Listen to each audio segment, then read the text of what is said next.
माँ, हम यहाँ कैसे रहेंगे? यहाँ तो कितना अंधेरा है। हाँ माँ, और यहाँ तो कितनी बदबू भी आ रही है। कोई बात नहीं बच्चों, बस आज की परेशानी है। तो इसका मतलब कि हमें बस आज के लिए यहीं पर रहना है, फिर कल हम कहीं और रहने जाएंगे। में कल हम नए घर में जाएंगे, बोलो ना पापा।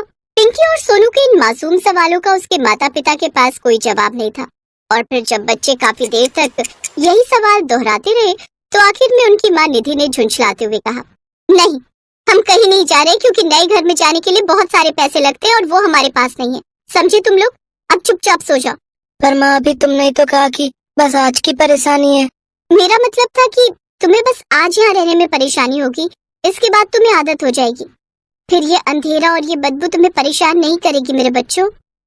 ये कहते हुए निधि की आंखों में आंसू थे जिनमें छिपा दर्द शायद उसके बच्चों ने भी महसूस कर लिया था। इसलिए वो दोनों इसके बाद बिना कुछ कहे चुपचाप आंखें बंद करके लेट गए। मैं क्या नहीं सोच कर आया था इस शहर में, लेकिन आज क्या से क्या हो गया। अब जो होना था वो हो गया जी, आप ज्यादा मत सोचो। अभी चलकर सो जाओ, कल उठकर सोचेंगे कि आगे क्या करना है। लेकिन नींद उन दोनों की ही आंखों में नहीं थी। सूरज बिना पलके झपकाए उन पलों को याद कर रहा था जो कुछ घंटे पहले ही काजी सेठ, कुछ तो दया करो। मेरे छोटे छोटे बच्चे, इन्हें लेकर मैं कहाँ जाऊंगा? अरे मैं क्या जानू कहाँ जाएगा है? भाई तेरी मर्जी है, जन्नत में जा चाहे जहन्नुम में, लेकिन मेरा कमरा तो आज खाली होकर रहेगा। चलो रे, जल्दी सारा सामान बाहर फेंको इसका, फिर और भी काम निपटाने चलो। सेठ जी ये कह तो रहे हैं आपसे कि आपको आपके कमरे का किराया दे देंगे, बस कुछ दिनों की मोहलत ही तो मांग रहे हैं। इतने अमीर होकर भी इतना छोटा दिल ना दिखाओ, कुछ तो रहम करो हम पर। तुम जैसे फटीचरों पर रहम करता फिरूंगा तो एक दिन तुम लोगों जैसा ही हो जाऊंगा, और मुझे भिखारी बनने का कोई शौक नहीं है, समझी? ये है कांची सेठ, जिसकी कपड़ा मिल में सूरज एक मजदूर था। लेकिन जब से एक सड़क हादसे में सूरज ने अपना एक पैर खोया, तब से वो कांची सेठ की आंखों में अखड़ने लगा, क्योंकि एक पैर नहीं होने से अब सूरज के काम करने की रफ्तार धीमी पड़ गई थी। ऊपर से सूरज और उसका परिवार अब तक जिस कमरे में रह रहे थे, वो कमरा भी कांची सेठ ने ही किराए पर सूरज को दिया हुआ था।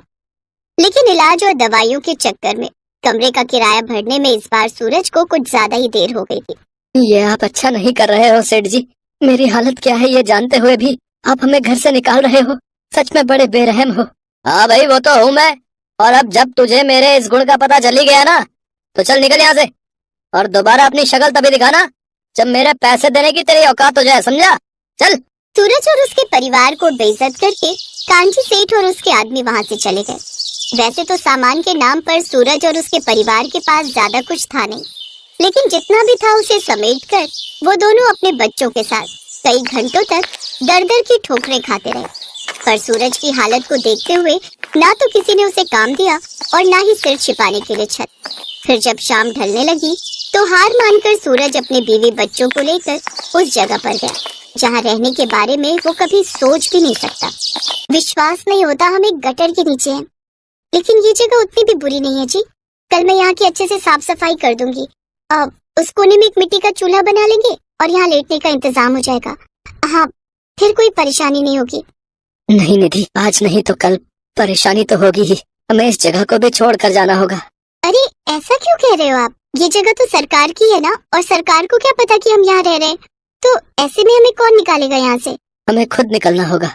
अगर कभी सूखे गटर में पानी फिर से भरने लगा तो अभी काफी सालों से इधर से पानी की निकासी नहीं हुई है, इसीलिए ये जगह सूखी है।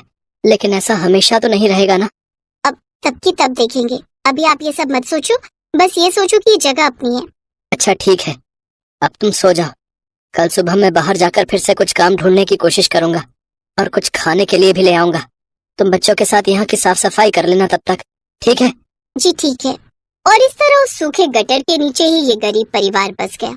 बच्चों को खेलने के लिए ढेर सारी जगह मिल गई तो वो भी खुश थे, लेकिन अब भी एक समस्या बड़ी गंभीर थी। माँ भूख लगी है, बाबा कब आएंगे खाना लेकर? बस बेटा वो आते ही होंगे। बच्चों के भूखे चेहरे निधि से अब और नहीं देखे जा रहे थे। उसने फैसला किया कि अब वो बाहर जाकर अपने लिए कुछ काम ढूंढेगी, लेकिन वो ऐसा कर पाती उससे पहले एक और मुसीबत आ खड़ी हुई। आप आ गए? अब हम तो बड़ा डर गए थे। ये आवाज कैसी है जी? ऊपर क्या हो रहा है? क्या बताऊं निधि, भयंकर बारिश हो रही है, ऊपर हर तरफ पानी ही पानी है। लगता है जैसे सब कुछ बह जाएगा। अरे बाप रे, सुनिए, अगर ऊपर इतना पानी है तो क्या यहाँ भी? नहीं, फिलहाल तो मुझे कोई खतरा नहीं लग रहा, क्योंकि इस गटर का ढक्कन एक तो बहुत छोटा है और कई सालों से बंद होने की वजह से वो जाम सा हो गया है। मुझे हर बार उसे खोलने के लिए बड़ी ताकत लगानी पड़ती है, तो मुझे नहीं लगता कि पानी का बहाव उस ढक्कन को खोल पाएगा। चलो शुक्र है, सच बात है, भगवान के घर देर है पर अंधेर नहीं। क्या मतलब? देखिए ना, ये अमीर लोग कितना इतरा रहे थे अपने पैसों पर, हमारी मदद किसी ने भी नहीं की और ऊपर वाले ने इन्हें इसी बात की सजा दी। अब उनके साथ भी वही होगा जो हमारे साथ हुआ। नहीं निधि, मैं दूसरों के बारे में ऐसा कभी नहीं सोचना चाहिए, बल्कि मुझे तो लगता है कि हमें ऐसे समय में सबकी मदद करनी चाहिए। मतलब हम भला कैसे मदद कर सकते हैं उनकी? देखो निधि, मेरी बात ध्यान से सुनो। असल में ये गटर पानी की निकासी के लिए ही बनाए जाते हैं, खासकर जब बाढ़ जैसे हालात पैदा हो, तो इन्हीं के रास्ते पानी को दूर ले जाया जा सकता है और बाढ़ के पानी को कम किया जा सकता है। अब एक मिनट, कहीं आप? हाँ निधि, तुम सही कह रही हो। मुझे लगता है कि हमें गटर का ढक्कन खोल देना चाहिए। ये क्या कह रहे हैं आप? इससे तो यहाँ भी पानी भर जाएगा और फिर हम कहाँ रहेंगे? एक बार बच्चों के बारे में तो सोचिए। और ये सब आप उन लोगों के लिए करना चाहते हैं जिन्हें हमारे जीने मरने से कोई फर्क नहीं पड़ता। निधि, उन्हें हमारी परवाह नहीं तो क्या, हम अपनी सोच क्यों बदलें? मुझे लगता है कि हमें शहर की भलाई के लिए ये करना चाहिए। लेकिन इसमें हमारी जान को भी तो खतरा है। नहीं, मैं तुम्हें और बच्चों को ढक्कन खोलते ही बाहर निकाल लूंगा। और आप? मुझे यहाँ कुछ देर रुकना होगा। पानी के साथ अगर कोई बहकर आ गया तो उसकी मदद के लिए, लेकिन तुम चिंता मत करो, बाढ़ का पानी कम होते ही मैं बाहर आ जाऊंगा। सूरज के आत्मविश्वास और अच्छी सोच को देखकर निधि हैरान थी और फिर ठीक वैसा ही हुआ जैसा सूरज ने कहा था। सबसे पहले निधि और बच्चों को बाहर निकाल दिया और इसी के साथ बाढ़ का पानी उसी रास्ते से बहुत तेजी के साथ गटर में भरने लगा। इसके बाद भी सूरज ने कई लोगों की जान बचाई और आखिरकार कई घंटों की मशक्कत के बाद बाढ़ का स्तर कम हो गया और शहर पर से बाढ़ का खतरा टल गया। सूरज भी सही सलामत गटर से बाहर आ गया था, लेकिन अब वो और उसका परिवार एक बार फिर बेघर हो चुके थे। लेकिन तभी एक चमत्कार हुआ। मैं इस राज्य का गृह मंत्री विश्वनाथ पारेख। जी जी जी सर, मैं आपको जानता हूँ। नमस्ते साहब। जी नमस्ते। लेकिन सूरज जी, अब आप हमसे ज्यादा मशहूर हो गए हैं। आपने जिस बहादुरी से इस शहर को डूबने से बचाया है, उसकी जितनी तारीफ की जाए कम है। जी, पर आपको कैसे पता उस सब के बारे में? सिर्फ मुझे नहीं, पूरे शहर को पता है जनाब। दरअसल जब बाढ़ आई तो हर तरफ हल्ला मचा हुआ था, लेकिन जब अचानक से पानी का लेवल खुद ही गिरने लगा तो सब ये पता लगाने में जुट गए कि आखिर ये चमत्कार हो कैसे रहा है। फिर हमारे सारे सवालों का जवाब दिया उन सीसीटीवी कैमरों की फुटेज ने, जो उस गटर के अंदर और बाहर लगे हुए थे, जिसके अंदर आप थे। आप इस शहर के हीरो हैं। लेकिन एक बात तो बताइए कि आप लोग भला इस गटर के अंदर क्या कर रहे थे? फिर सूरज ने अपनी पूरी कहानी मंत्री जी को कह सुनाई और फिर कमाल है, इस शहर ने आपके साथ क्या किया और फिर उसके जवाब में जो आपने किया वो सच में बड़ा अनोखा है। लेकिन अब हम हमारे शहर की गलती को सुधारेंगे। चलिए सूरज जी, आप हमारे साथ चलिए। लेकिन कहाँ साहब? अपने नए सरकारी घर में। चलकर थोड़ा आराम कर लीजिए, क्योंकि कल से आपको काम पर भी तो जाना है। अरे भाई, सरकारी नौकरी लगी है आपकी, कल से आप हमारे विभाग में काम करेंगे। अब सब कुछ बदल चुका था। अब ना तो सूरज बेरोजगार था और ना ही उसका परिवार बेघर। दूसरी तरफ कांजी सेठ था, जिसका सब कुछ बाढ़ अपने साथ बहा कर ले गई थी और वो अपना माथा पकड़े बस रोए जा रहा था।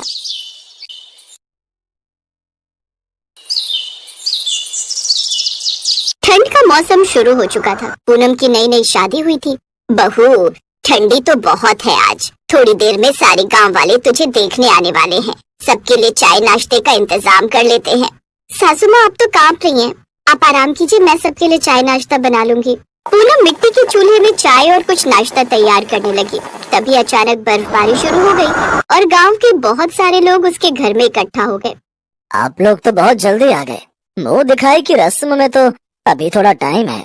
अरे भाई साहब, हम सब लोग गांव में टहल रहे थे, तभी अचानक बर्फबारी शुरू हो गई और हम आपके घर में घुस गए। कोई बात नहीं, अब आप लोग आ ही गए हैं तो बैठिए। पूनम चाय नाश्ता बना ही रही है, अभी उसे बुला कर लाता हूँ। माँ कहाँ चली गई? देखो सब लोग आ गए हैं। पूनम की सास रजाई के अंदर आराम कर रही थी, लेकिन नीरज की आवाज सुनकर वो उठ गई। क्या हुआ बेटा, लोग बहुत जल्दी आ गए क्या? अरे माँ, बाहर बहुत तेज बर्फबारी शुरू हो गई है। बर्फबारी से बचने के लिए कुछ लोग हमारे घर के अंदर आ गए। अब उन्हें भगा तो नहीं सकता ना। थोड़ी देर बाद पूनम सबके लिए चाय नाश्ता लेकर आई।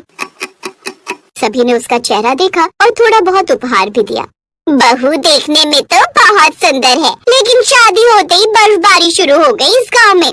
पंडित जी ने बोला था कि मुहूर्त बहुत अच्छा है, शादी कर लो, वरना फिर 2 महीने बाद का मुहूर्त है, इसीलिए हमने कर ली। मुंह दिखाई की रस्म खत्म हो गई और धीरे धीरे पूनम की जिंदगी अपने ससुराल में कटने लगी। लेकिन हर दिन बर्फबारी और ठंड का कहर जारी था। एक दिन जब पूनम रात में सबके लिए खाना बनाकर लाई, तब आप लोग खाना खा लीजिए और नीरज जरा मेरे साथ चलिए, किचन में बर्फ के टुकड़े छत से टपक रहे हैं। ये लो, अभी कुछ दिन पहले बरसात थी तो बरसात में पानी टपकता था, किसी तरह मैंने सही किया, ठंडी में बर्फ गिरना शुरू हो गई। चलो चलकर देखते हैं। नीरज पूनम के साथ किचन की तरफ गया तो वहाँ पर बर्फ के बहुत ही मोटे मोटे टुकड़े गिर रहे थे। तभी नीरज ने कहा, पूनम ऐसा करो, इसके नीचे एक बड़ा सा कोई बर्तन रख दो, वरना किचन में बर्फ इकट्ठा हो जाएगा। ठीक है, मैं यहाँ संभालती हूँ, तब तक आप खाना खा लो जाकर। सभी लोगों ने खाना खाया, लेकिन पूनम अभी तक बर्तन में बर्फ ही इकट्ठा कर रही थी। थोड़ी देर बाद बर्फबारी इतनी तेज हो गई कि घर के बाहर से ठंडी हवाएं और बर्फ के टुकड़े उसके घर में इकट्ठा होने लगे। बर्फ के टुकड़े इतने पावरफुल थे कि उसके घर की छत ढह गई। माँ, पिताजी, हमारे घर की छत ढह गई इस भयंकर ठंड में, अब हम क्या करेंगे? हम लोग जल्दी से अपना सामान उठाकर बाहर बरगद के पेड़ के नीचे चलकर बैठते हैं, वहीं देखेंगे क्या करना है। हाँ, ये तुमने सही कहा पूनम, चलो जल्दी से बाहर चलो, वरना यहाँ तो हम खुद बर्फ बन जाएंगे। चलकर गांव वालों से कुछ मदद मांगने की कोशिश करते हैं। नीरज अपने परिवार को लेकर घर से बाहर आ गया। बाहर बहुत तेज बर्फबारी हो रही थी। जल्दी जल्दी भागकर वो लोग गांव के ही एक बरगद के पेड़ के नीचे बैठ गए। नीरज ने सभी के ऊपर कंबल डाल दिया। आप लोग यहीं रुको, मैं गाँव वालों से कुछ मदद मांगने की कोशिश करता हूँ। नीरज भागकर गांव वालों से मदद मांगने लगा। काका, इस भयंकर बर्फबारी में हमारा घर तबाह हो गया। अभी मेरी नई नई शादी हुई है, क्या मेरे परिवार को आप लोग अपने घर में पनाह दे सकते हैं आज रात? अरे नीरज बेटा, हमारे घर की भी छत टपक रही है, हमारा घर भी न जाने कब ढह जाए, इसका कोई भरोसा नहीं। माफ करना, मैं तुम्हारी मदद नहीं कर सकता। जाओ गजोधर से जाकर बात करो, उसका घर तो बहुत बड़ा है, शायद वो तुम्हारी कुछ मदद कर पाए। नीरज भागकर गजोधर काका के घर गया, लेकिन उसके घर भी बहुत सारे रिश्तेदार आए हुए थे, इसलिए उसने भी मदद से मना कर दिया। सारा गांव भटकने के बाद नीरज फिर से उसी बरगद के पेड़ के नीचे आ गया, जहां पर उसका पूरा परिवार बैठा हुआ था और ठंड से ठिठुर रहा था। क्या हुआ, कहीं जुगाड़ नहीं बना क्या? नहीं पूनम, गांव में किसी ने हमारी मदद नहीं की, और वैसे भी इतनी भयंकर बर्फबारी हो रही है, लोग हम लोगों को अपने घर में क्यों सोने देंगे। चलो यहाँ से चलते हैं, क्योंकि यहाँ भी बर्फ अब लोगों के ऊपर पड़ने लगी है। पास में एक रेलवे स्टेशन है, वहीं पर रात बितानी पड़ेगी। हाँ बेटा, ये सही रहेगा, कम से कम वहाँ हमारे ऊपर बर्फ तो नहीं पड़ेगी।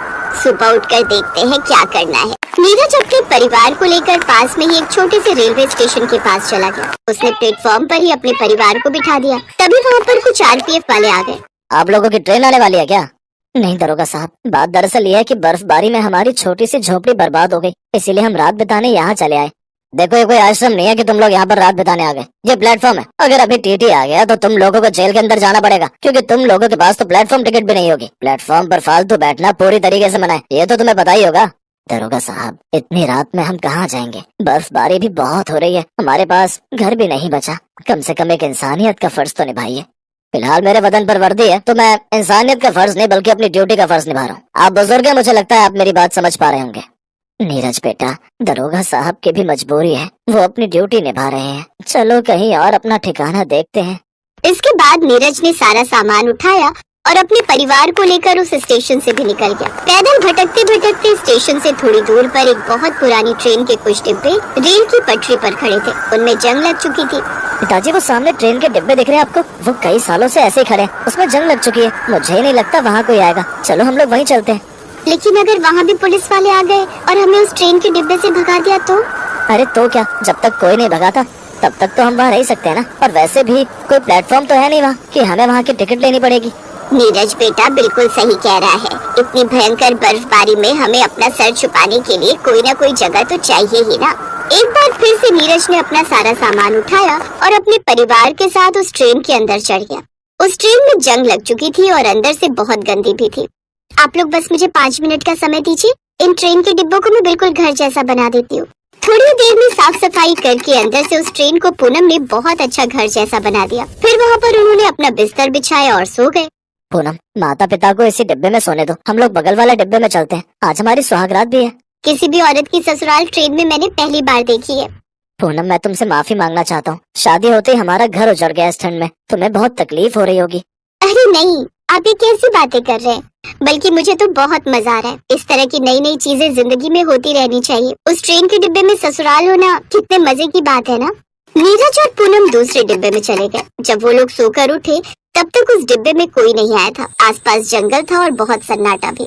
यहाँ हमें परेशान करने के लिए कोई नहीं आया। अब हम कुछ दिन यहाँ पर रह सकते हैं। आसपास घना जंगल है और सन्नाटा भी। लेकिन हमारे खाने पीने का क्या होगा? थोड़ी मिट्टी ले आते हैं और मिट्टी का चूल्हा बनाकर आप लोगों के लिए चाय नाश्ता बना देती हूँ, क्योंकि खाने का सामान तो हमारे पास है ही। नीरज और पूनम बाहर जाकर मिट्टी ले आए और पूनम ने ट्रेन के डिब्बे के अंदर ही मिट्टी का चूल्हा बना दिया। उसके बाद उसने सभी लोगों के लिए चाय नाश्ता बनाया और सभी ने नाश्ता किया। पूनम, अब हमें आगे की जिंदगी बिताने के लिए कुछ न कुछ काम करना पड़ेगा। आखिर हम कब तक इस ट्रेन में रहेंगे? ऐसा करते हैं, तुम्हारे हाथों की चाय बहुत स्वादिष्ट है और पकौड़े भी तुम बहुत अच्छे बना लेती हो, तो क्यों ना मैं प्लेटफॉर्म के बाहर जाकर चाय और पकौड़े बेचूं? वैसे ये बहुत अच्छा सोचा है बेटा तुमने। इस ठंड में बहुत बिक्री होगी, ज्यादा खर्चा भी नहीं होगा। नीरज ने अगले ही दिन प्लेटफॉर्म के बाहर एक टपरी बना ली। वो टपरी उसने उसी जंगल की लकड़ियां काट कर बनाई थी। अब पूनम उस टपरी में चाय पकौड़े बनाती और नीरज उसे बेचता। ठंड का मौसम इतना ज्यादा था कि उसके चाय पकौड़े तुरंत बिक जाते थे। ऐसे धीरे धीरे उन लोगों ने पैसे इकट्ठे किए और अपना गांव वाला घर फिर से ठीक कर लिया। अब नीरज प्लेटफॉर्म पर चाय पकौड़े बेचने लगा और अपनी जिंदगी खुशी खुशी जीने लगा।